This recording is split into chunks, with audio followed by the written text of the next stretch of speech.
Radio Free Skaro!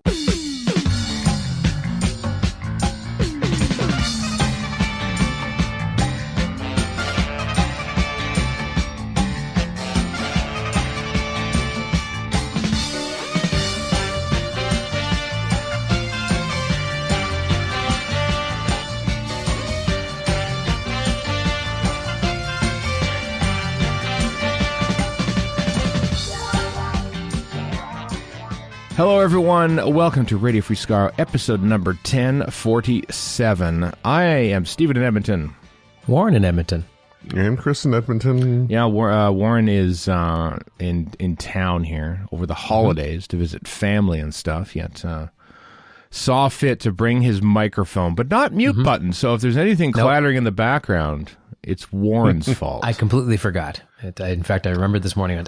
Damn it. Yeah, that's right. Warren button, mute button, paid for by you, our Patreon supporters. So thank you very much. Half price, for that. by the way. Half price. We do our best for you, dear listeners of Radio Free Skaro, to try and make the podcast just a little bit better. But this week it's going to be just a little bit worse. Just like Christmas. Just like Christmas. Just like Christmas. We are later in this podcast, pretty soon actually, we're going to be reviewing the final episode of The War Between the Land and the Sea, which will be behind our little sound wall for those of you who are waiting patiently for Disney Plus to air it in 2026. Good luck. Yeah, enjoy your wait. Tax period or something. Enjoy your wait, because the Here's What's Coming in January release came out early for Disney Plus, and The War Between the Land and the Sea is nowhere to be seen on that, so it's not coming out in January. So good job, everybody.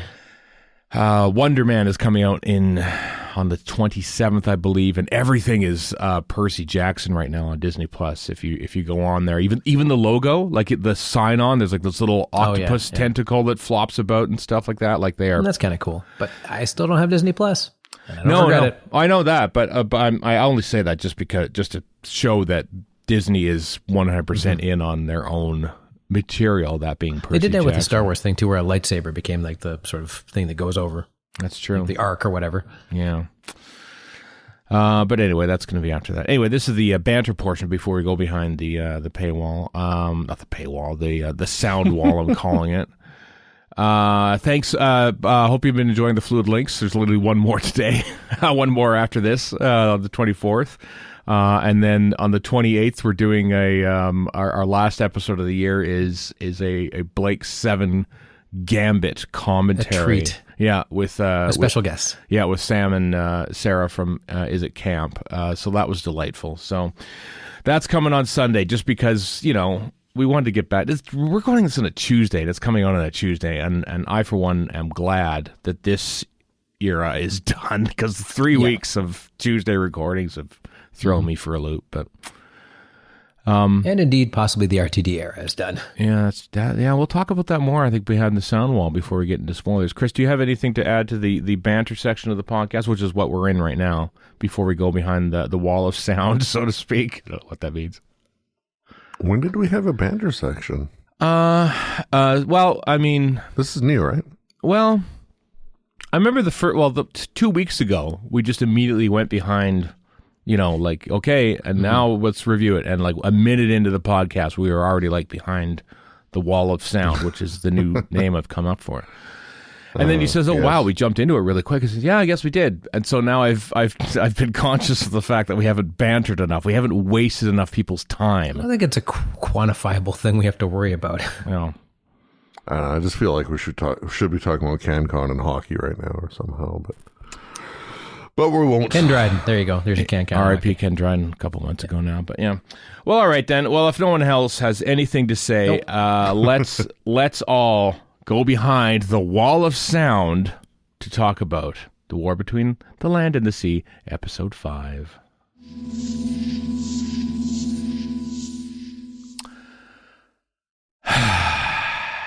That's about it.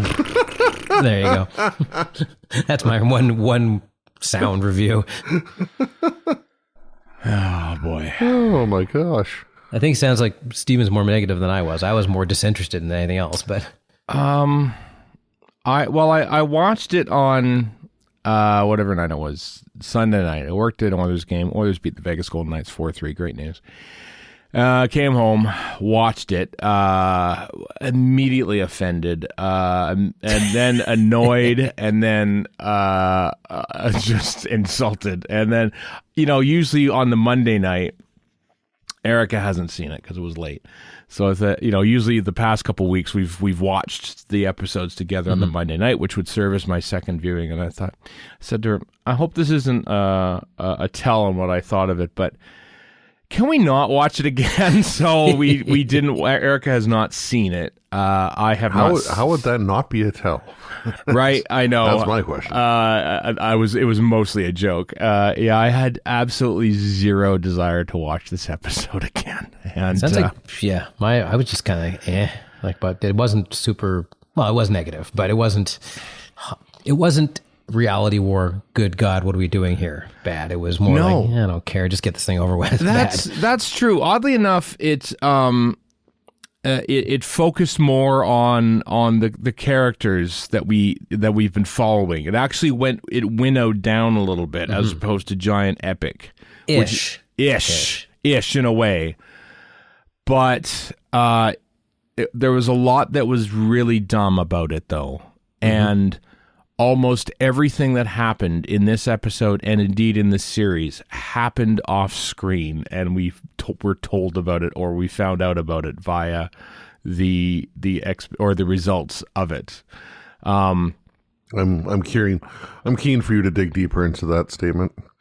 Yeah, well, I would like to hear so too. As in, okay, so there's this this big giant cloak and dagger sequence where they inject Barkley with something. I don't know, a virus or whatever. I don't know what it is. Knowing that he keeps running, he keeps making this long drive, running the exact same way to the beach, throwing off his clothes in the exact same way, running under the water, and going, "Oh!" to just yelling salt. And I thought to myself, girl, same. Yeah, and just so they could, I was honestly confused. Wait a second. So all of a sudden, now we don't know what happened, but all of a sudden they're just a bunch of people dying, and a bunch of sea devils floating to the surface. And it reminded me of one of the great, and people have sort of said this throughout the years, but War of the Worlds, H.G. Wells' War of the Worlds.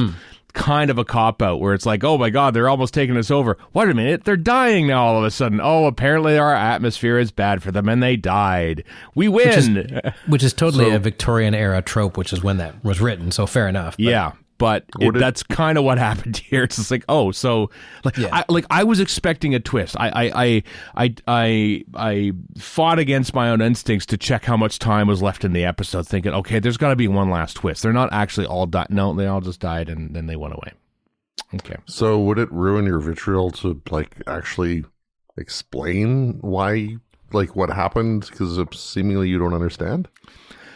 I kind of do now, but it was oddly rather vague. This severance thing is basically is it not vague? It was no. I mean, I didn't think it was vague. I thought it was you're right. I don't know if it was vague. I think you're right in that a lot of it did happen off screen, which makes it less interesting, to be sure. Much less interesting. But yeah, just to go over your spiel there. I mean, Barkley was injected with the virus, and he took it to the sea, and he had been calling for Salt, and Salt couldn't hear him because of the baffling set up by the French. And then the French turned that off or dismantled it, whatever it was. Wasn't the only baffling going on in this episode, let me tell you. Sound dampening, baffling. I know. And so Salt finally heard him because, as she says, I couldn't hear you. Yep. And so they kiss, and he passes the virus to her. Yep. And then later on, Shirley talks about the algae network that connects the sea devils. And that's, I'm assuming, how the virus went from Salt to the rest of them. And Salt just happened to be, as was said, one of the 10 that was immune. That's right. It does smell of the Osterhagen key, though. I just happen to have this in my back pocket. Yeah. That's what this all feels like. Whether or not it actually is that, it still feels like it. Okay. Yeah. I thought it was for what was shown and what was said and whatever, the answers are all there. Yeah, but the explanation is very present. I don't like the explanation, though. It all happens off screen. That's the thing, you know, all the Not all development of the much virus off screen. Yeah, I mean, it's implied though, right? So Sure. because they take the tissue samples, the stolen tissue samples from Salt, and those are the basis for the initial viral testing. And if there's going to be a part of that, which I would kind of nitpick, it would be just the speed and efficacy of how quickly the virus was constructed. Ludicrously quick. That's a little unrealistic. He says, talking about a TV show featuring basically mermen. Yeah. And There should have been another way. Yeah. Like Yes. every other time. Yep. Yeah. They can't. My whole thing is, Yeah. here's my biggest complaint is, okay, there's essentially a genocide perpetrated by humans. Yeah. But it's okay because the fish lady and now fish boy are together, so everything's fine. So let's have a happy swimming ending. Like, come on. Yeah. Tonally, no thank you. No, when the second, like the soundtrack came out, and it came out with the cover of Heroes, and the second I started listening to it, I know exactly where this is going on the episode. I don't know what's happening in the episode yet, but I know exactly where this is going. And sure enough, it was the last song of the whole thing, and played to the the closing credits. And here, listen, as I ramble around an opening statement. Guys, I think RTD is cooked. I think he's done as a writer. Please do tell. Go on. Because in two separate occasions, once at like some Radio Times press launch, and then again on the Whoniverse Show, which we'll talk about in a little bit, where he and Pete McTighe are there. He just goes on, watch into the end credits. You'll see an amazing scene, just spectacular scene of, it's so devastating. And all it was Kate Stewart yelling he at oversold that, yelling at someone to pick up a bottle. It was a dumb Yelling end and credit so thing. stupid. It was yelling and pointing a gun. yeah, just getting increasingly erratic and dangerous. And like, this is the scene you were telling us all to stay watching for. I think the biggest danger was she was going to give herself an aneurysm. I don't. My God! And she's gone through hell during that. And to be fair, Redgrave does a great job. I think of anybody there, she's probably the standout. But then this kind of has her coda. Like what? Yeah, that's the last shot of Disney Doctor Who deal is Kate Stewart getting angrier and angrier, telling someone to pick up a bottle off a beach. Litter lout. Yeah. Also, how come this guy, I was going to say, how can this guy forget after all this, after garbage flies from the sky, I guess a couple months ago at this point. But then I look at the current state of the world. I'm like, yeah, of course he'd forget. Like, that's what true. we do. Yeah. The news cycle moved on. Yeah. Yeah, the Titanic is still in New York or back in the sea. It doesn't matter, I guess. You don't have to put that back in the box. It's fine. We already talked about that one. Yeah, but they never... yeah. Do I have to be the odd one out and say I think so. that I think you do. I'm shocked, liked it? actually. You quite liked this. Wow. Yes. Golly. It's not freaking Shakespeare, but for what it was, a limited series and the Sea Devils and environmentalism, it was fine. It was enjoyable. I got more and more ennui laden as time went on. It sounds like Steven hated it more, but I was just kind of like, you're not winning me over here, show, and you're doing the same stuff you did in the previous two at a slightly less frenetic pace. So what are we doing here? It's the Accord. Yeah. What the hell does that mean? What does that mean? And then nothing actually happens. I know. Yes, it does. Oh, okay. Are you watching? Did you watch the episode at all? I wonder. You got to remember, I was getting more and more bored as I went, so That's I'm going true. to miss things. Yeah. So the answer is no. Gotcha. Okay. All right. What I is was Accord? watching, just not well. Yeah, explain what Accord is then, Chris. Go on. As Salt says very blatantly, it's the merging of the species, basically. And Bravo. Accord is Barclay, or Barclay is the personification of Accord. Here's the great thing. I was waiting for this to be an anagram. Thankfully, it wasn't. That's true. That would not have been. I mean, they showed it on screen. I'm like, we're not going to do this again, are we? Like, really? Okay. What was with the dumb scene? What were they imagining this, or was it a foretelling of the future? When what's their deaths from water? their death from water, where he's like suddenly like spewing water, and they're like suddenly like drowning in their own car, which is now. I thought that was like them flashing forward to their own fate. Is what I gathered from it. Yeah. Some sort of premonition. I think, Yeah. just like, oh my God, I could be having a shower, and suddenly suddenly I'm just full of water. Oh my God, we could be sitting in the car and suddenly we're drowning in our car. I have to run out of the room. Or it's the show flash forwarding more than it's them thinking of it. You know what I mean? Like that was the guess I got. I couldn't tell what was going on there. Why did they in, what was it, episode 1 or 2, when suddenly Salt gets really angry and then just turns into a male homo amphibia briefly? And this is, whoa, that's crazy. And I thought that was going to lead somewhere. That never led anywhere. No. Like, so much stuff was picked up. Like, it's really telling. Like, in the Whoniverse show, RTD wrote this before, like, the 60th anniversary, before even Legend of the Sea Devils. He said that I was right. Had this idea, and then all of a sudden it was announced that Legend of the Sea Devils is coming. And it says, "Oh my God, I'm gonna have to change everything." Like, this is, so was that like early 2023 that he had this idea, and you could tell, like, okay, he had a strong idea, but he probably said, "I have no time to finish this because I have to write all these episodes of Doctor Who now because we have to make them really quick." Pete McTighe and like it just wandered, and of course we've already talked about how the character of Salt basically changed in episodes 3 and 4, and then it's picked up here, and like there's just a lack of cohesion, and like ideas picked up and just dropped or ignored in future episodes. What more needed to happen with Salt in that transformation? Either transformation you just mentioned. Don't even introduce it if you're not going to do anything with it. Check out sex change. They did stuff with it. Did they? What did they? What? Salt got angry and did the whole male presenting thing, as they said. Okay. What more needed to be done with that? Just not do it. Like, why did it serve any purpose? Yeah, it did serve zero purpose. None. It shows a difference between Homo aqua and humans. I guess so. Well, they're already fish. That's one thing. It's story garnish. This is really what it is. It was weird story garnish, which led nowhere. It's a piece of parsley you pick up off your plate and it says, okay, and I'll just place that over there, and then it'll be just taken away when the waiter comes and takes the dishes. That's what it was. And the other bit in like the warehouse, for example, I mean, Salt is away from. Yeah, Salt is ostracized, but I mean, it's still away from her people and her normal, routine and obligations and whatever for the first time ever. Of course, she's going to feel some freedom. I suppose so. I guess so. It did not engage me. Whether or not it's legit, didn't engage me. No, well, that's fair. That's fine, but that's how it should be phrased.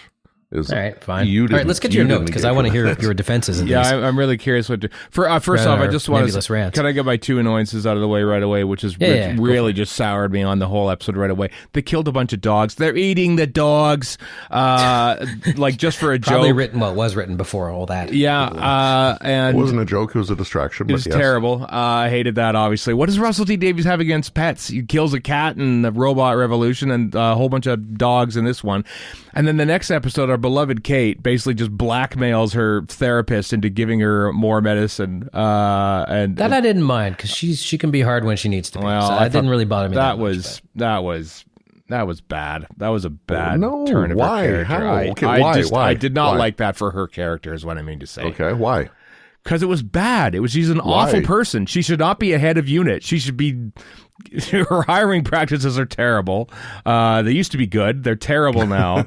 I can't argue with that. And now she's addicted to drugs and she's not addicted to drugs. She's doubling her dose. She's doubling her dose because the psychiatrist wants to put her on leave. Yeah, I know. And Kate is in charge of unit. That's all. That's her life. I know it is. She does not want to have to go on leave. So that's hence the blackmailing, hence the doubling of the prescription strength. I know why she's doing it. It does not speak well of her character that she's doing it at all, though. That is human nature. Well, I'm just bowled over on a screen. Chris is the is the defender of the RTD era. Yeah, me too. Which is a real stretch, frankly. Me too. Shouldn't say that. But. Yeah. Well, go on, Chris. You like this one? Might be overstating. Yeah, it is overstated. It totally is. Yes. Yeah. Chris liked this, everyone. I'm curious. Don't pick on him. I'm curious to see. I'm he curious. Likes it. Mikey likes it. He'll eat anything. That is a reference lost to anyone but people our age. Yeah. What'd you like about it, Chris? Well, I'm going to start with. I want to know more about why you guys didn't, and so I can just mansplain why you're wrong. Please do. Yeah.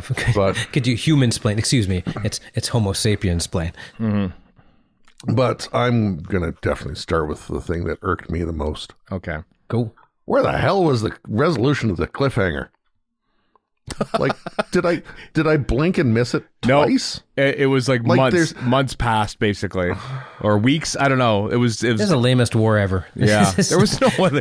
As Neil Perriman has kept saying, it's like meetings between the land and the sea. It's basically what it was. Or as Tide kind of says, it's not a war; it's an inconvenience. So therefore, the inconvenience between the land and the sea.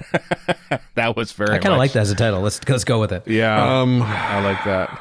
No, okay. So if it's a passage of months, that's not really shown or explained. No, I didn't catch that if it was. But I mean, you've got this standoff, like I said last week. Yeah. In my estimation, the episode should have ended with the standoff, right? Not with salt diving into the water in the hole. You'll never swim alone. You expected, right? You expected. Oh my God! Like the army and unit are now like being ordered to fire against each other. How is this going to end? Absolutely nothing. No mention. No nothing.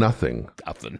And how? As much as I'm going to try to defend this thing, how is that viable storytelling? It is not. It's not. Like we grew up with Omnibus Doctor Who, and as weak as some of the Doctor Who cliffhanger resolutions have been, or even the cliffhangers have been, we got even less of a sense of them than, say, somebody watching in Britain episodically. But I mean, this takes the cake. I don't get how you can just drop that. Yeah, I know. So much was picked up and just dropped just for the sake of moving on. They were just not interested in telling it, so they're not interested in showing it to you. Whatever. It doesn't matter. Vibes, baby. The whole RTD era. Vibes. Yeah, vibes. Yeah, but hey, at least you're annoyed by the opening cliffhanger. We can share that. Annoyed. Wow. Well, I was like, yeah, I don't know. Moving on. Yeah. Go on.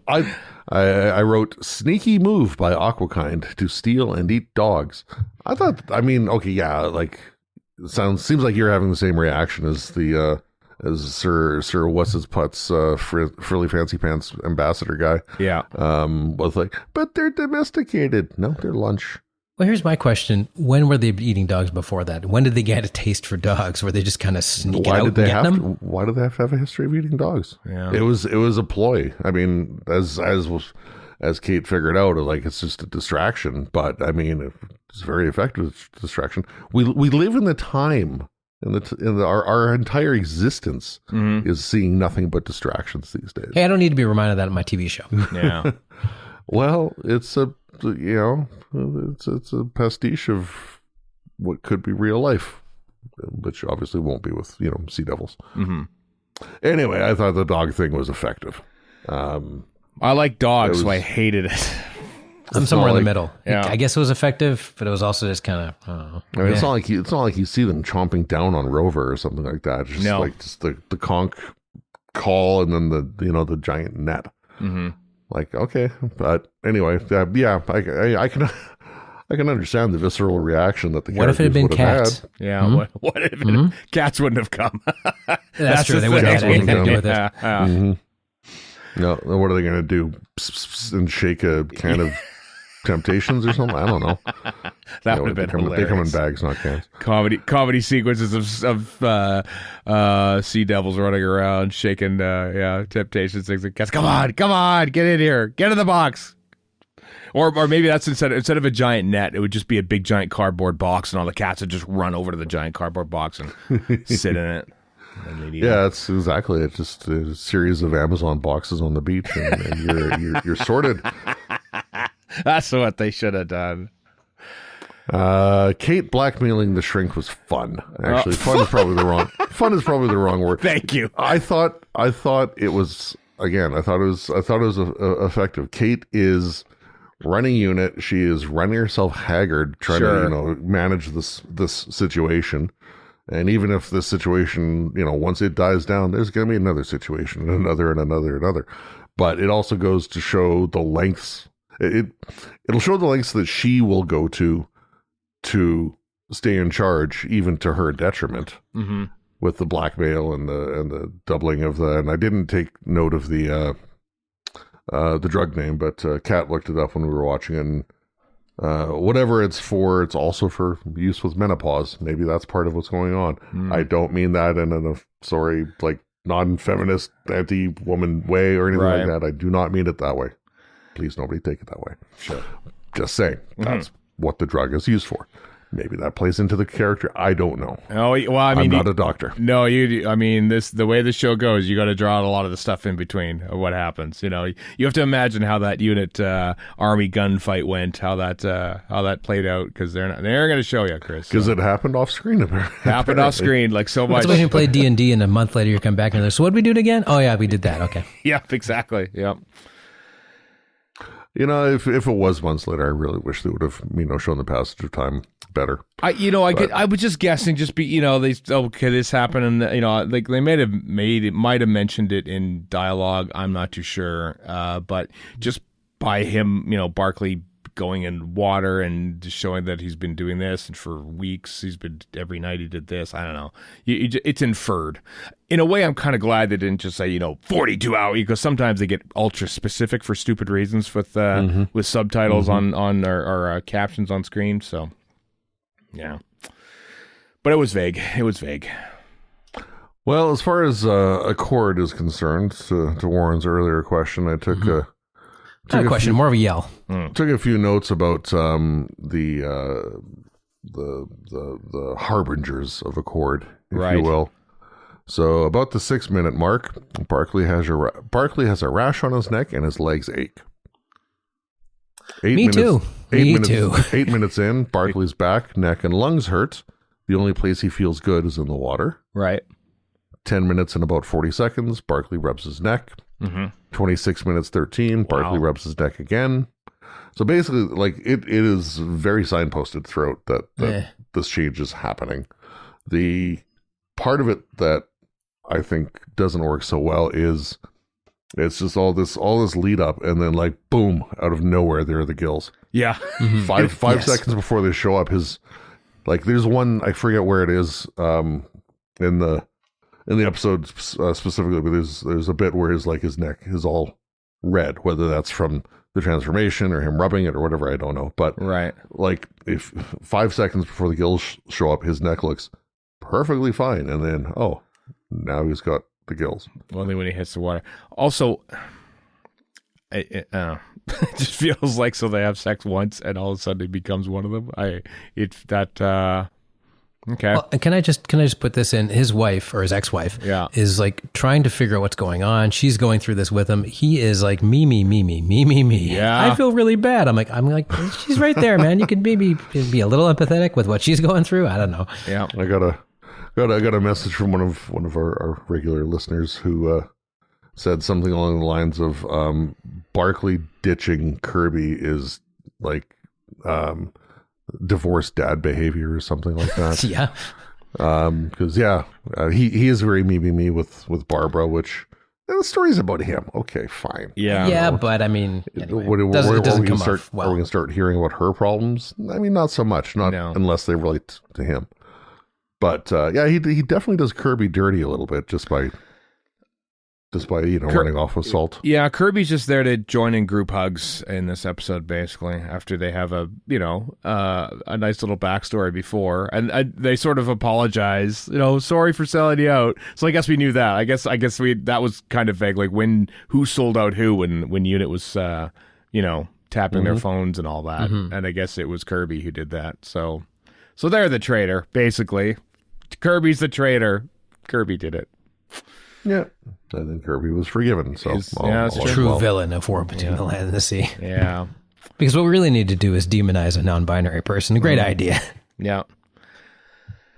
I kind of liked Tide being a petulant child at the diplomacy event thing. Right. But you started this. You started this. We're finishing your work. You started this. Lynn, I'm not driving a mini metro. I know you are. I'll just talk over you. I know you are, but what am I? A garbage man. I know you are, but what am I? Garbage man. Yeah, Simpsons reference. It sounds like it is. It's a Simpsons reference. Remember when Rust was going to be the big threat, and everyone thought, "Oh my God, Rust."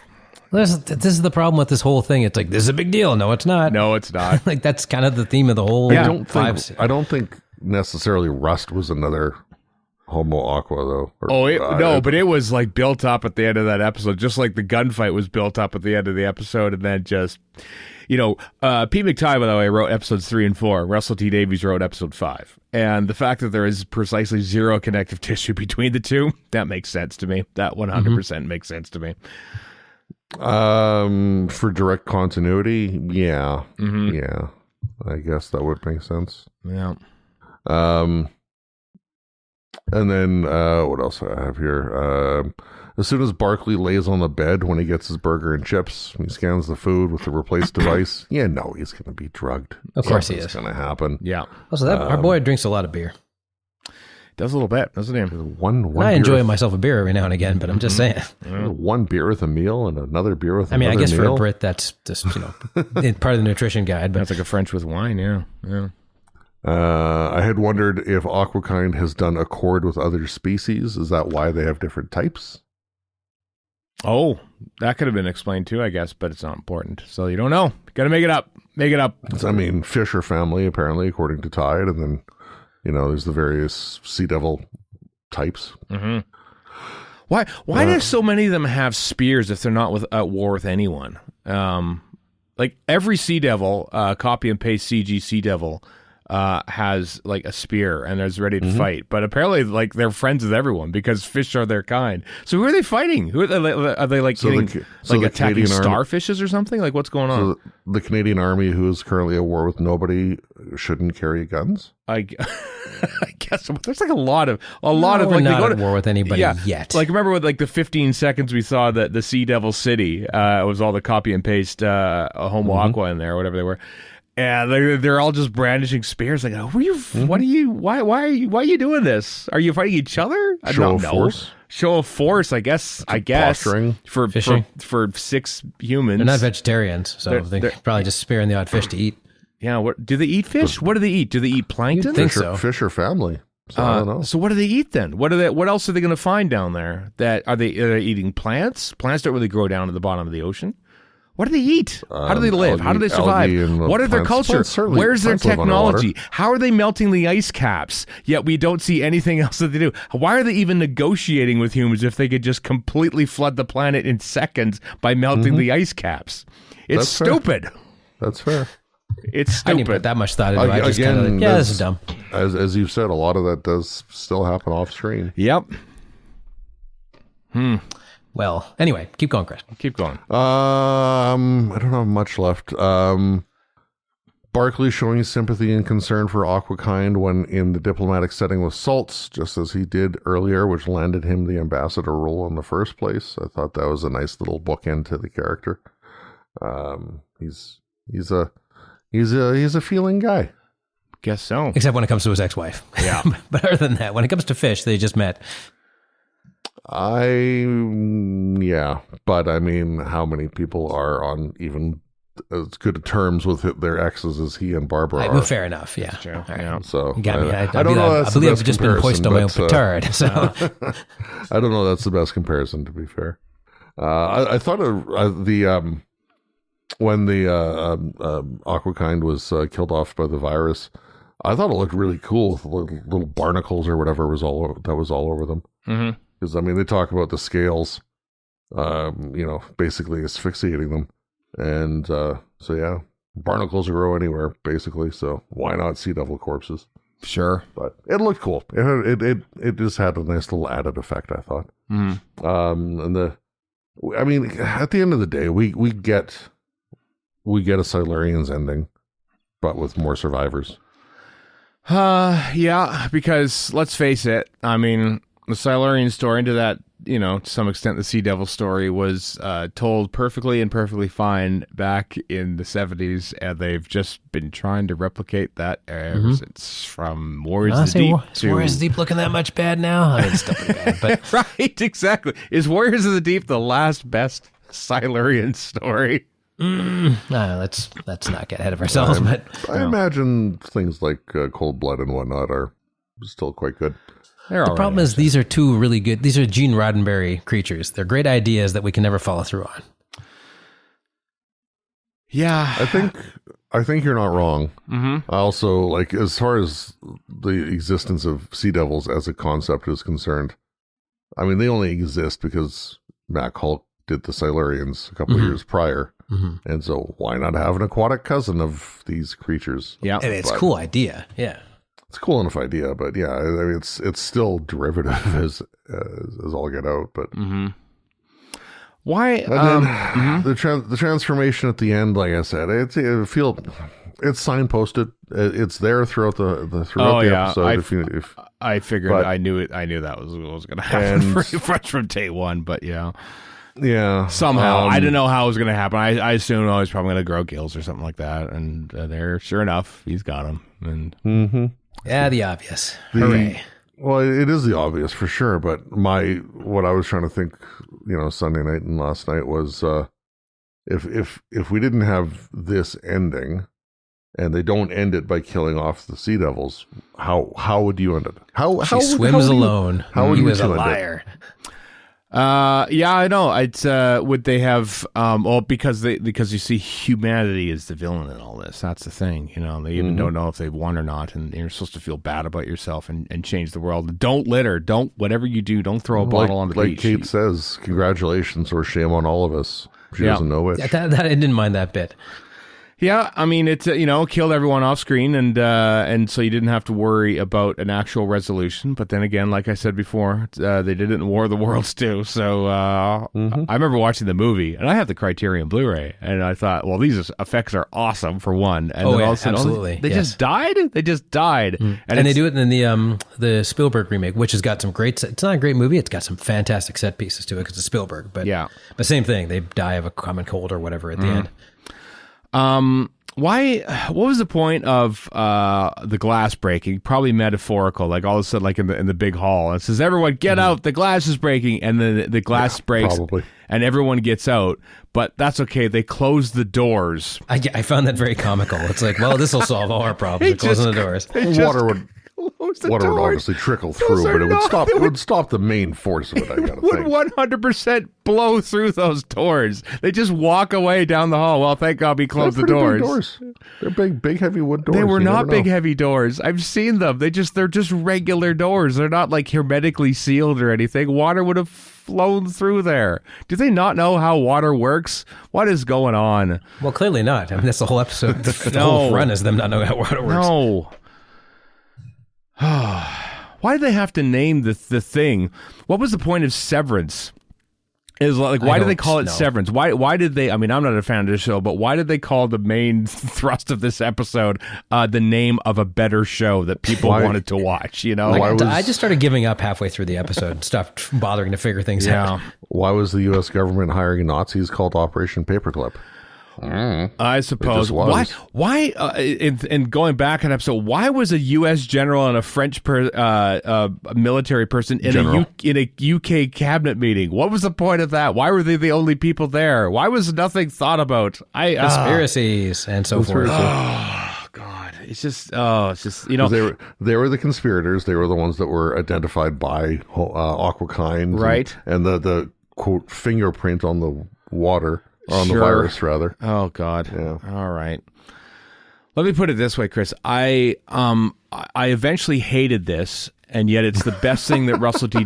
Davies has written in the last 3 years. Actually, he didn't write Story of the Engine, did he? So never mind. No.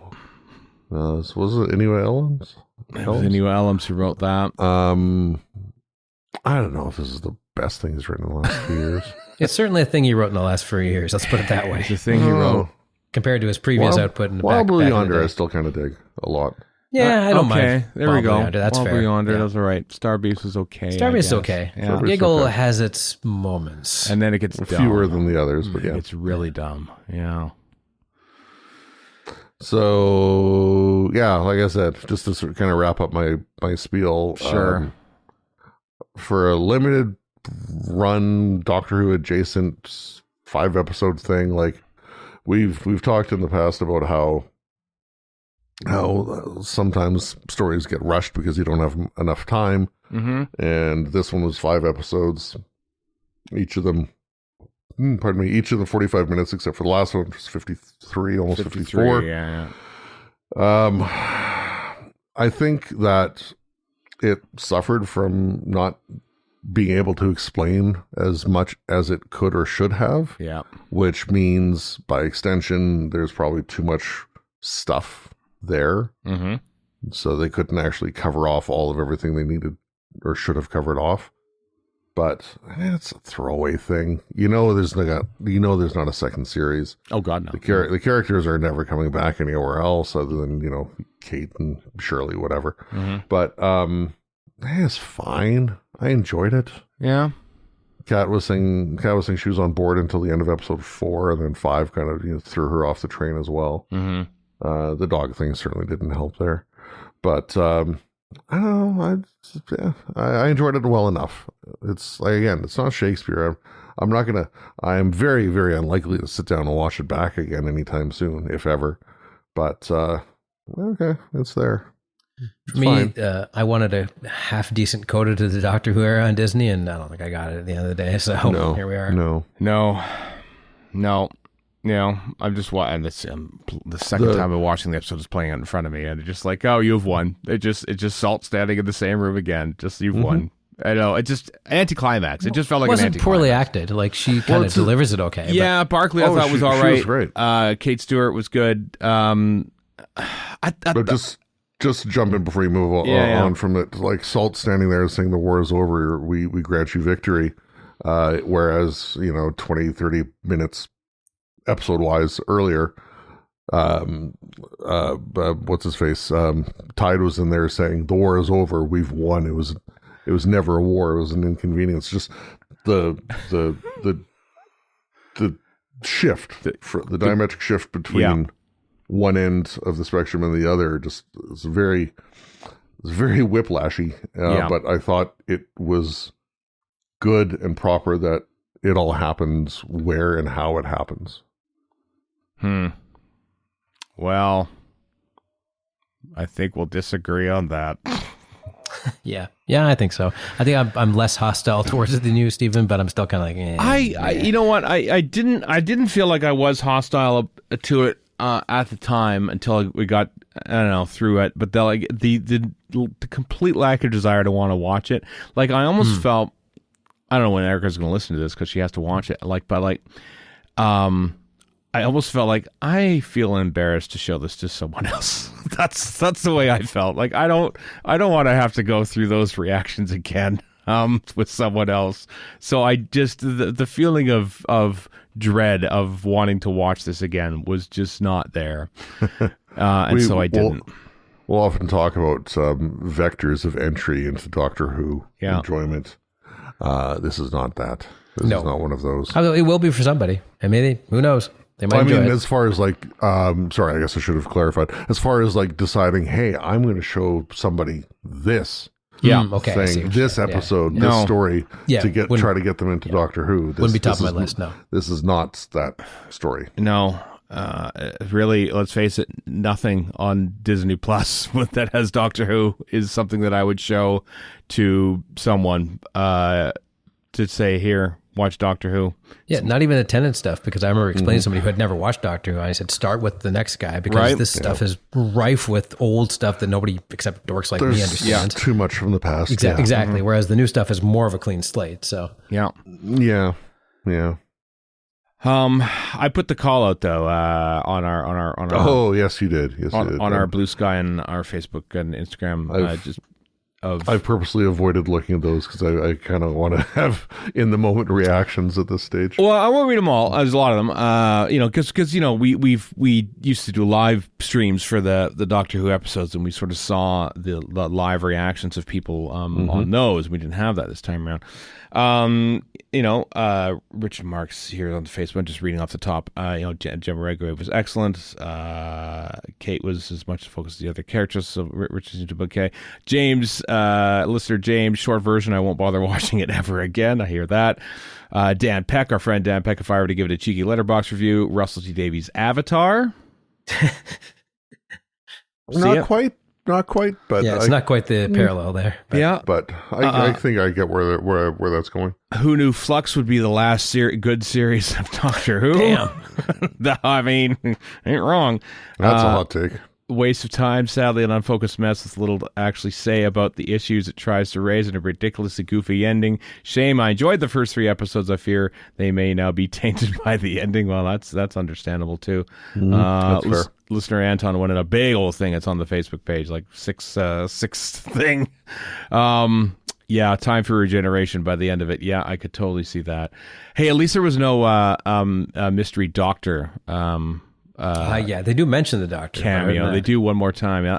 Yeah. Those comments are on our Blue Sky. Facebook is a little more negative, perhaps. Positive? Yeah, it was like really bad. As much as they kept comparing it to Children of Earth during publicity, the Tortured series it reminded me of was more like Miracle Day. I understand. Yes. Unfocused. My galley friend David Marshall had hashtag not my Children of Earth on his review on Instagram, which I thought was pretty funny. Yeah. Yeah, he gives it a 2 out of 4. The first 2 episodes were strong, the next 2 slightly weaker, and the last was sloppy and god awful. So there you go. There's a sampling of some of the opinions of the listeners who have watched this. Overall, I was looking forward to it. Even Russell T Davies saying you could sort of watch this is like a 10-part. This is like a sequel to Children of Earth in some ways. You said this on the Whoniverse. Yeah, there's a guy in it from Children of Earth. That's pretty much how. And he gets killed off. Killed off, more or less off screen, along with a bunch of other people who we just met. Yeah, I mean, it may as well be off screen. Yeah. Yeah, there's some definite disappointments with it, like the Aquakind environment, city, whatever. That is a huge missed opportunity right there. And Russell T Davies' hype machine is what poisons the well on that, because he's always going on about great this stuff is, and you're like, all right, whatever, I guess it's okay. Yeah, when he hypes his own stuff, it's like, oh, this is spectacular. It's just like, okay, you wrote this, so it's you saying this is spectacular. Okay, I understand. He's always been a very zealous hype man. Like, that's no different than in 2004 or 5. It serves its purpose sometimes, but here I don't think it did. So, yeah, I don't know if. Maybe he's just drinking too much of his own Kool-Aid or something. I don't know. He is at this point. I think he is at this point. Yeah, I mean, when he came back, we all had differing opinions. Unlike today's discussion, you guys were way more positive than I was about his return, and we see how that's panned out. Well, we was wrong. Yeah. Was spelled W-U-Z. Side fun fact while I'm thinking about it. On Taskmaster Champion of Champions 4, which went out last night as we record this, so December 2nd. Anyway, there's a RTD mention in the episode. He's there now. His name is shown on the screen, but apparently during the recording, his name was said. That's a warrant for arrest, I have you know. and in the context of Greg Davis, no relation, also Welsh history, but no relation, who also hosts the show, saying that, we've asked Russell T Davis to come on, and he's turned us down, sort of thing. But I don't know if that's true or a joke, but there's more to it. I'm not going to bore people with Taskmaster stuff if you aren't Taskmaster watchers, which neither of you two are. No. Nope. I've seen the Swedish one once. Detriment. Many people love the show. I know this. Great show. I know this. I have to take your word for it. Just Best like your things on TV. Huh. Well, certainly better than the War Between the Land and the Sea, and I've never seen Taskmaster, so... I'm glad you enjoy it, Chris. Yeah, I am both too. These things. I'm glad you enjoy both these things. I am too, Chris. Really am. Like I said last week, it is definitely not without problems. This thing was rife with problems, for sure. But I think maybe I got all my bitching out of the way last week. I don't know. You in a way, and not to throw you and try to change your opinion or speak of your opinion as if it is changed, but it reminds me in a way of when we reviewed The End of Time, and I think I had got my bitching out of the way during episode 1. I think, not to say that you have Stockholm syndrome with episode 5. I think I was at such a low after that first part that I actually thought part 2 was good or better. I do recall that, at and the you were time. wrong. And I Both bad. I have since recanted on that opinion many times, Warren. Part 2 is also bad. There are bits of 2 that are okay. I can. Yeah. I think I know where you're going, and in that vein, thinking back to some of the positivity I expressed towards some of the Shurigawa era stuff, I think I might need some reconsideration or some recanting as well. I need distance too. I want to watch it again at some point when I'm not in the middle of it. Yeah. Yeah. Distance is good. Just like Steven, you still haven't cracked the plastic on your season 1. Oh no! Blu-ray. I cracked the plastic and I put it right on the shelf, and that's where I was going to say plastic cracking is not something you should be and I accusing others of doing. You know what? I tell you what, I was about I wasn't sure what to do with this plastic wrapper of it, but Kate Stewart showed up and pointed a gun at me and told me what to do in Edmonton, just out of nowhere. For mine, I cracked the plastic, watched some of the VAM. I'm like, I saw this on YouTube, and then put it on the shelf. But the point being, I haven't had it. Like, I rewatched season 1 before season 2 came out, right? And especially thanks to that, I'm good not seeing that for a while, right? So I just to get that distance, and like I said, for War Between. I don't know if I'm ever going to sit down and watch this again, even if I did think it was at least okay. Yeah. It wasn't the train wreck you guys seem to It was consider more it of to a car be, crash than a train wreck, but okay. Yeah. But boy, Children of Earth was amazing, wasn't it? Mm-hmm. Sure was. It still stands up. It's 15 years later. However long it is. Yeah. Steven, did you like the cover of Heroes? No. Okay. No, I did not. I didn't like its use either. Like We Could Be Heroes, like 90% heroes? 90% of Aquakai just died, but we're heroes. And I just thought, oh, this is, yeah. I mean, I like the original. People in this room want a trophy for winning the war. They, yeah, I guess so. Or creatures in this room, I think that's the line. Yeah. But I mean, how many people die in any given war, and there are still "quote unquote" heroes? That's true. Not many humans died, though. Proportionally, certainly not. Yeah, there might have been more might have been more dogs that died. Those are heroes, right there. Those dogs. Yeah, maybe the song is about them. Maybe the song is about the dogs. I like the show just a little more now that they're singing about the dogs. Yeah, the Diamond Dogs. What are they? Sorry, the beach scene is finally happening. Oh my God, I've got gills. He literally just gets gills right there. You're right. Out of nowhere. Yeah. Out of nowhere. Let's go swim, and then he goes and swims, and then they go. And what do they become? I wonder. What becomes of them? What becomes of Salt and Barkley in the water? Do they? They join a throuple with some fish. I don't know. Do they? Well, in my fanfic, which I'm never going to write, yes. Yeah. Maybe they move in with SpongeBob. Done. That's true. Maybe all this is no, I don't want to think about it anymore. You know who else doesn't care about it? Disney. Disney doesn't care. Yeah, boy, oh boy. When do you think this is going to air on Disney? When do you think? I'm guessing when's a fallow period for everything else? April? I mean, when does you got your one. I mean, they're going to give it like next to no promotion whatsoever. They barely did for Doctor Who season 2.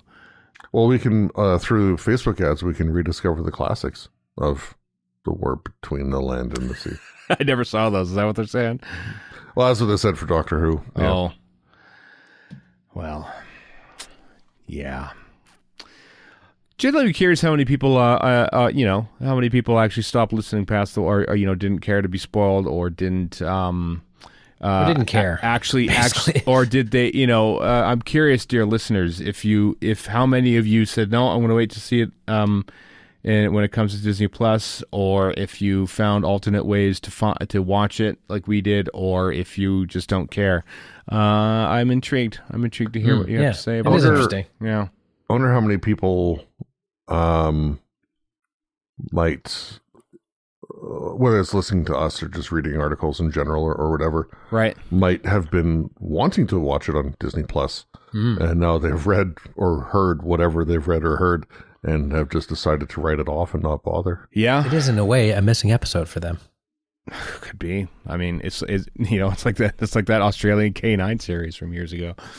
It's like, oh well, do I really need to watch it? Is it gonna fulfill my? Is it Having watched one episode? No, you do not. No, probably not. And just to put it out there before anybody can stop me, 1.79 million overnight on BBC One. Yeah, well done. Well played. Up from 1.7 from episode 4. Episode 4, which is later at night, whereas this one aired at 8:05. Whereas, yeah. So that earlier time slot yielded them 90,000 viewers, apparently. Well, how about that? Pick it up. That just showed on my screen, which means the episode is ending, which means we can stop talking about it. I don't hate the message. I don't hate the scene. Yeah. I just hate how far it goes. It's pretty weak sauce. It didn't need to have like veins popping and face flushing and yeah. I mean, it's already getting memed. Or guns, even for that matter. The thing, it's already getting comes off memed. as funny, and I'm not sure it's supposed to be. No, unintentionally funny, as I've seen a couple of and this I've read that reviews of episodes that haven't even seen the final episode, unintentionally funny, and that was an unintentionally funny moment. I couldn't tell if it was being comedy at the end. Yeah. Anyway, other stuff. It's over. It's over now. It's over. It's a great time to be a Doctor Who fan. Yeah, it's over. The Whoniverse episode, is actually not spoilery, but we're covering it here because we've referenced it. But the links to it are in there. They talk about the whole series as a whole, and they ask the host, "Did you like it? Give me words to describe it." And they say, and both Tia and Crystal D are sort of going, "Ooh, dark." They eventually find like 3 or 4 adjectives and adjectives. Oh, I was hoping you'd say good. Well, too bad, RTD. And neither of them did. So were we. So there. Anyway, the Blu-ray, if you want it for your UK Blu-ray and Steelbook, are coming out February 23rd in the UK. So that's a way to watch it if you have a region-free Blu-ray player, which comes out with there's like a whole bunch of stuff. Like actually, there's like there's a documentary. Go behind the scenes of the cast and crew, which usually all this stuff has sort of been on the YouTube channel, be it, Doctor Who Unleashed or something like that. None of this has been there. This is actually brand new extras to us. There's video diaries, there's set tours, there's character dossiers, featurettes, interviews with the writers and stuff. Deleted scenes as well. I bet you all the good stuff probably is chopped out for time. Extended and deleted scenes for episodes 1 to 4 only, though. Yeah. Episode dogs eaten. Episode 5 is perfect. Yep. The dogs ate it. Yeah. As far as like the bonus stuff is concerned, there's a link in the show notes to like a 2.5 minute thing of Gugu and Bathara just like talking about Salt and the character and showing a bit of the prosthetic application process and all that kind of stuff. But that's like really the only thing outside of Whoniverse stuff. Yeah.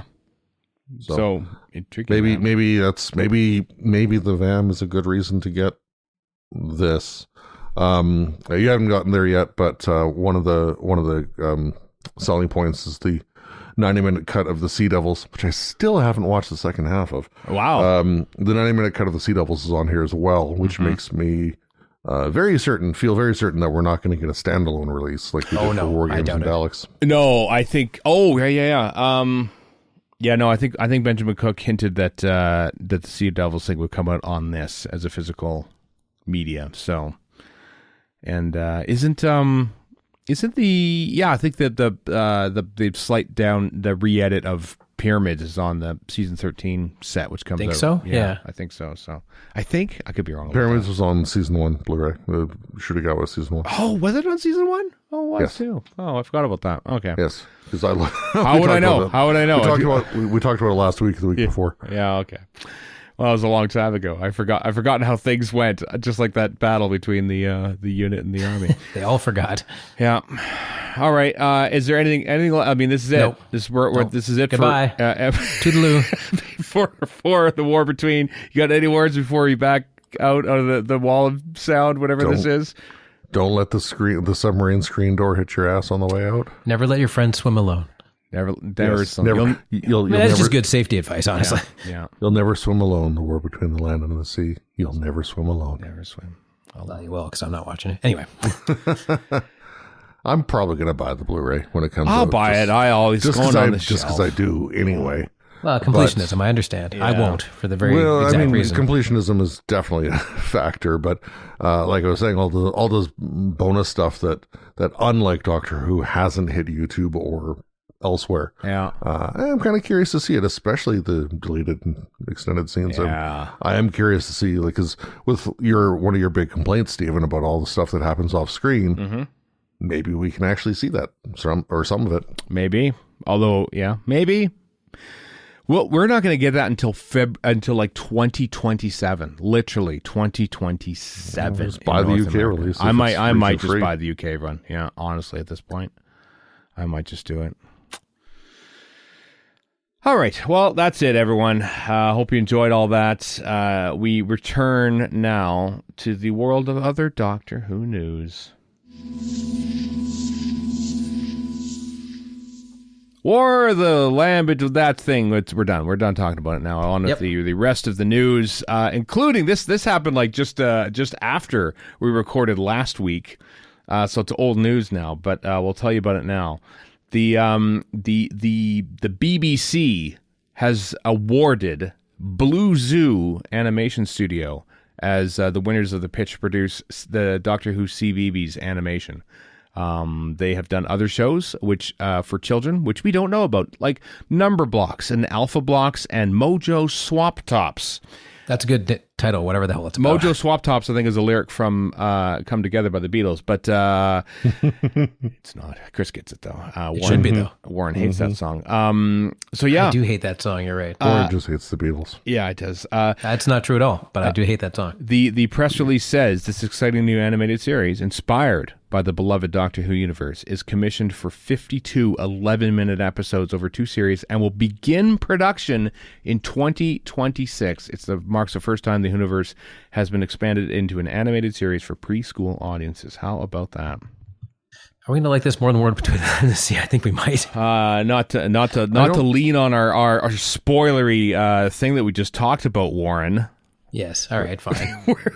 we're not giving our opinions of it because people won't have watched it. But I'm intrigued to see. I mean, it's going to be for 4-year-olds. Let's face it. Let's not get our hopes too high. But I still look forward to the day that you send an email to us saying, "Hey, should we review these?" It won't be an email. It'll be a text chain. Don't do it. No, just don't do it. No. If we do it as a series, we just have to watch a bunch of them together. I don't even know if I want to do that. I don't think we're going to critically review them. But we're going to watch them though. Let's be honest. 100% going to watch these. We're 100% going to watch them. They might be charming. Who knows? I'm just curious as to which Doctor it's going to be. Well, how? Yeah. I mean, we've talked about. Yeah, go ahead, Chris. That's a good question. I was going to say, Shurigawa Doctor, no, but no. A new Doctor. Maybe a new Doctor. He's done now, so maybe by that point it will be a new Doctor. They could do whatever they want. It begins production in 2026. Yeah. I think originally when the tender went out, it was a 2027 broadcast. Yes. Yeah. To begin. So we'll have the Doctor Who Christmas thing in a year from now. Oh God! Yeah. So whatever happens there, I'm assuming this will be an offshoot of that. So you'd think so. Whoever the Doctor becomes, not Billy Piper, whoever the Doctor is, maybe that's who's going to be featured in this. I mean, it's going to be a week's worth of work for whoever it is. So it's kind of easy. My bet is on David Tennant. No, that's the yeah. It's an easy bet to make, honestly. Every Google alert I get these days, every second listing is, David Tennant's coming back because fans think he is, or because he was on the Whoniverse show for 5 minutes talking about the Christmas invasion, so therefore he is coming back. You got this once already, and I'm not complaining. He was fine as the 14th Doctor, but you already got this. Will you please stop banging this drum? Several times, yeah. I mean, here's the thing. You don't really have to adhere to a strict series continuity when you're trying to appeal to 4-year-olds. And honestly, I hope they just pick any random doctor, just like a new one. Or a bunch of different ones. A brand new doctor. Don't even you don't have to explain the concept of regeneration to a 4-year-old. Just have little fun Doctor Who adventures. The Shalka Doctor is already animated, so let's go with that. Sure. I just had a vision of this all being with the War Doctor. The least appropriate doctor. The fall of Gallifrey and the battle with the Daleks, as told to 4-year-olds on It's all like CBeebies happy new music Doctor in the Who. background, little Daleks going dee dee dee dee back and forth, one frame each. Uh-huh.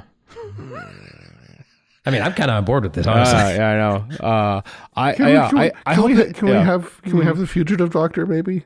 Yeah, That you know would what? be- Why that the hell would be not? interesting. Let's have the That'd be fugitive interesting. doctor. Yeah, she carries a gun. That's exactly. Well, we shouldn't have to carry a gun in this. Okay. I think it's just have a brand new doctor. Have an unseen doctor. Can we have Hey, Kate I would Stewart like Joe point- Martin to get more work, so why the hell not? Sure. Can we have Kate Stewart pointing a gun at the camera for all the kids to say, wait, this one's animated, never mind. Yeah. But only if they explain what division is and go straight into Chibnall's half thought out lore. Honestly, the lack of having to adhere to continuity and explain plot holes from previous showrunners is what makes me look forward to the CBeebies show Here's more the than thing. anything. There are going to be some old, like our age, churlish sorts, not us, I Right. want to point this out, who are going to get mad at the lack of continuity. how Oh, dare this doesn't you. match up with blah, blah, blah. I know there is. Or the inverse of that, what new continuity might this introduce, and how canonical God. are these episodes? Let me tell you, if Russell T Davies is still running the show, he would 100% try to pick up on narratives laid down in the CBeebies show for 4-year-olds. Don't you know about the glip? It was in the CBeebies. We have to pick up on that. We have to do it. Oh, it's brilliant and smashing. Oh, the BBC's jaws were agape when I told them what I was going to do with the glorp. Yeah, I'm sure they were. Anyway, enough Russell bashing. He's not going to be around much longer. No, he's not. One more episode. And nothing to do with this. So therefore, I'm intrigued by it. I got to say, I'm just intrigued what kind of approach they do. It's a brand new thing for the BBC and for Doctor Who to do a Doctor Who for 4-year-olds. And it's animated as well. And I'm curious. I'm sure that curiosity will vanish 3 minutes into that first episode going, this is for babies. And they're just teaching them how to count blocks. And that's fine. You know what? Yeah. If it's for babies, that's what it's for. Right. Big deal. But as I said before, I do find that this is a conscious decision on the part of the BBC that, chasing after that all ages audience is a thing of the past. They can't do it anymore. Kids are on, they're not just watching different TV shows. They're playing things on different devices altogether or watching things on different, back in 2005, everyone was watching TV, but they're just watching different things, but it was all on TV. And I think trying to chase a catch-all show to appeal to everyone is gone. And this brings me hope in a way that maybe they skew the actual main show just a little bit higher than what they skewed it towards for the, the Space Babies crowd, that sort of thing, for the future. So here's hoping. Here's hoping. Yeah. Also, back in the day, like when Doctor Who came back, wasn't the iPlayer... Okay, first off, was there an iPlayer at that point? It was like a red button thing, wasn't it? I don't know when iPlayer started. There's the red It button wasn't stuff, that I far know, but off from it existing. can't I don't remember think. when those overlapped, but I still remember, like in the earlier days with the iPlayer, how when a program hits that, it would be there for a week, and that's it. It's gone. That's right. Not a year or indefinitely like we get now. Christmas Day 2007 is when BBC iPlayer debuted. Okay. Yeah. Okay. And as you say, it was a very, embryonic stage at that point where you could only watch it for a week and stuff. So 2007, so you couldn't even watch it online for those first two seasons. So first 3 seasons, let's face it. 3 seasons. Yeah. That'd be Voyage of the Damned-ish when it... Voyage of the Damned was the first thing that could have been watched on iPlayer. Wow. Yeah. Well. I wonder how we're gonna have to find alternate means to get the CBeebies Doctor Who now too. Oh, of course we will. Yeah, on iPlayer. Yeah, it will be on iPlayer, I'm sure. Yeah. Well, I know, but we don't technically have access to iPlayer. That's what I mean. No, So, technically we Blah, don't. blah, blah, blah. Yeah, I know. Anyway, that's coming in 2027, but producing next year. What an exciting year 2026 is going to be. Let me tell you. Yep. There is a Rachel Talalay put an addendum to her Impossible Shot video that she talked about that one crane shot from the Star Beast. The editor, Will True Heroes. What's his name? Why can't I remember the name? Will she does name check him a lot. Will but Oswald. Actually watched the video and says, "Oh, I have things to add to that." So Rachel Talalay basically included notes that the editor himself actually said about it, and so it's a follow-up video to that. She's still working on, I think, on the TARDIS thing, the big TARDIS video, the second half of that. So, but she did that too. So she also put out just on a related note. She also put out a video about the late 80s so-called satanic panic stuff over Nightmare. I think at that point it was up to Nightmare on Elm Street 4. The Dream Warriors, I believe that was called. Especially showing a bunch of clips from a Donahue style show with some people pro, some people con. Oh, fun! And it was actually quite interesting. Yeah, I want to watch that. I had that on my watch list on YouTube, and then it kind of it's a worthwhile 16 or whatever minutes. I'll watch that. Damn right. Well, it's Archive TV. Of course you will. Of course I will. Absolutely, I'll watch Archive TV. Yeah. And just before we move on, there was also the thing about the Lauren Balfe. That's right. Interview, which I haven't read, so I'm going to let you handle that one. I might have I forgot all about it in the War Between review, so I won't review anything about it. I won't say anything about it. Go check out the interview. It's in the show notes. Read the interview. It might have spoilery stuff about the show, so we're not doing that here.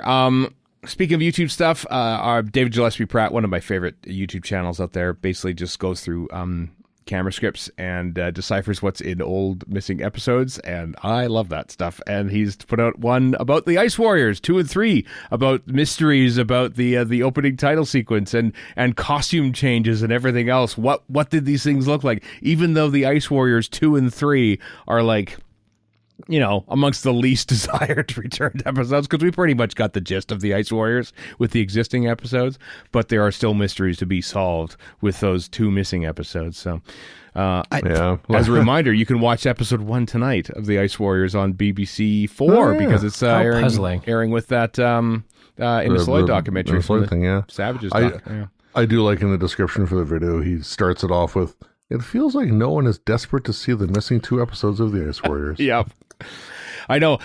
Tim Burrows was asking around for people to be on the Missing Episodes podcast. Thank you. And I says, like, there's no takers for the Ice Warriors, so I gamely stood up. Like, I'll do the Ice Warriors. What the hell? Why is not? That? Why is this anti-Ice Warrior bias? Just because most of it exists, and it's kind of like, oh, it's fine, you know. It's a fine episode, but there's stuff in there. The staircase is in there for one. Oh God! Why'd I ask? The Ice Warriors, Dudley Simpson's soundtrack. Mark the time, about an hour and a quarter before. Yeah, that's later than usual. It's much later than usual. Yeah. So whoever had the over for an hour, you win the pot. I do this with a friend of mine who is a little more right wing than I am, and he always goes on about how great Singapore is. So I've gotten to the point now where I'll look at my watch, go 10 minutes in, all right. Hasn't mentioned he Singapore hates it, but then don't talk about it. Yeah. Yeah. Anyway, those really links in the show notes, by the way. Also, interesting stuff. Speaking of missing episodes, Film is Fabulous posted this on December 17th, but the Film is Fabulous team are pleased to announce that 3 important private film collections, which belong to former industry professionals or their estates, will be cataloged in the new year. They shared some pictures of all the film reels. Some of this stuff is like raw model footage, 35 mil raw model footage from Red Dwarf Series 6. Hey, please. This is a PG podcast. What are you doing here? So all this stuff. So obviously, you know, it's someone who worked in the industry based on having stuff like that. So yeah, 2026, kids, is going to be an interesting year. You keep saying that. I think that you're trying to convince yourself. Well, some of the model work for Red Dwarf was phenomenal. Yeah. Yes, it really true. Was. And still pretty much holds up, honestly. It really does, because it's shot on models and it's 35 mil. That's why.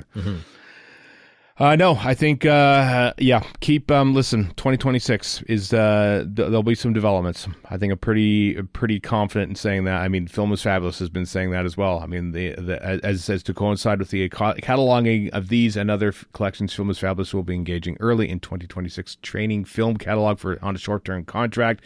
I think their charity status sort of kicks in as well. So yeah, 2026 is going to be an interesting year. There'll be no new Doctor Who on TV until Christmas Day, but I think there'll be plenty to keep us occupied about missing episodes and other stuff like that. Keep watching. We've gone through foul years without anything happening, and we've gone through 12 years. It's been 12 years since Enemy and Web turned up in 2013. That's true. Well, I just mean in general, if it's a fallow year for Doctor Who, we've been able to coast through it. Oh God, yeah, absolutely.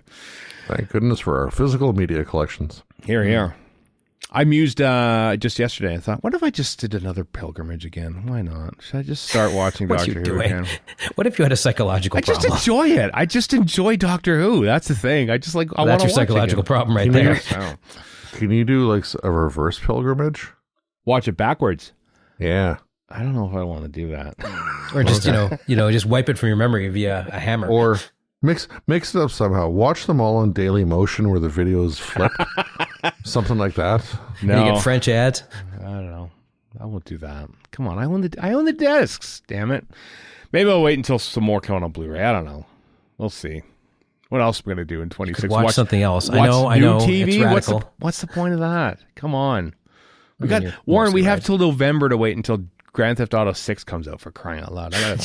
For right now we do. It's probably going to be 2029. Yeah, exactly. There may be a Democrat in the White House by the time Grand Theft Auto comes out. I say may. So 2045. Yeah.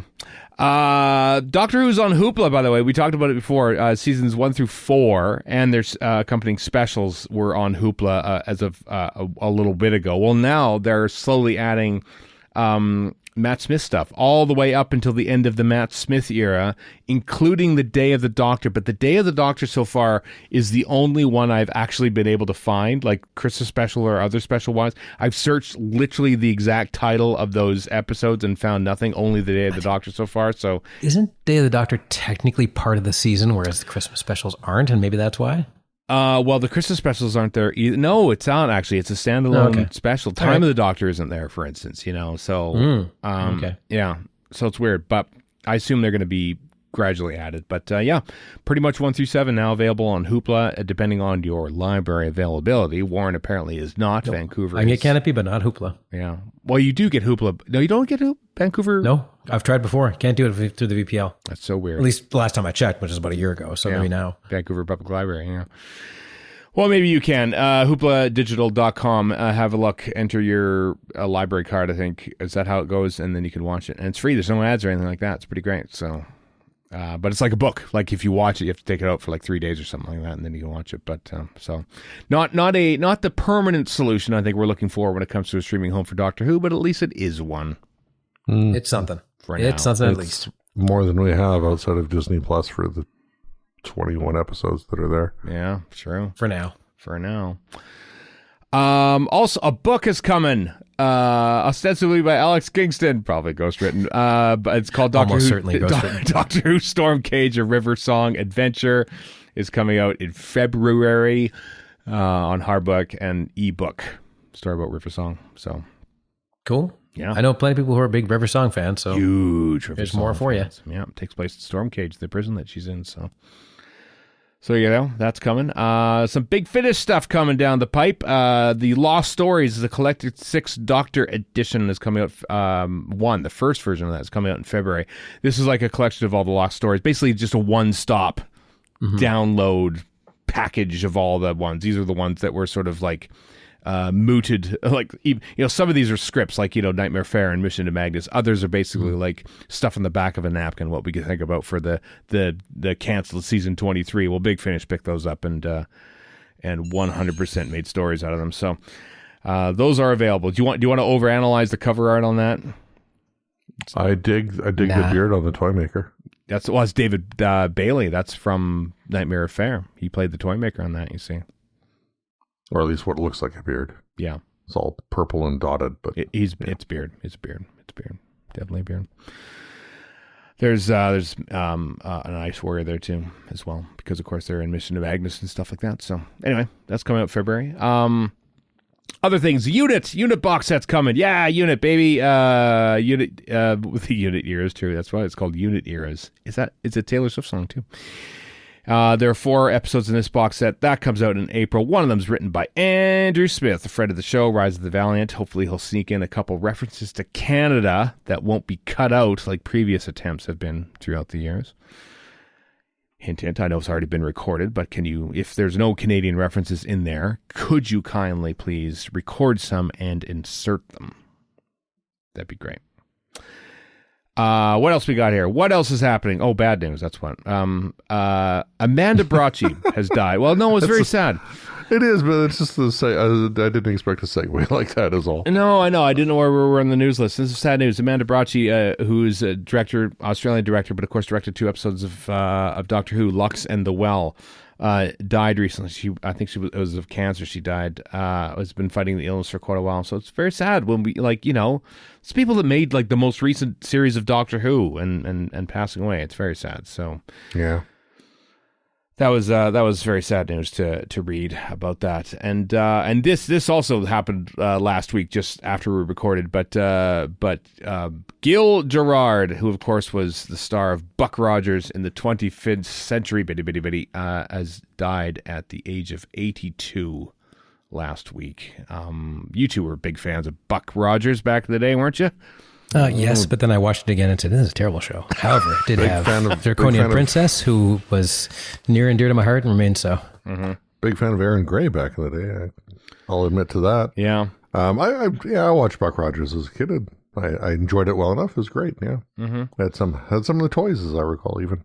Oh, wow. Like my favorite is that the entire city was run by super intelligent canteens, which, as one would. Yeah.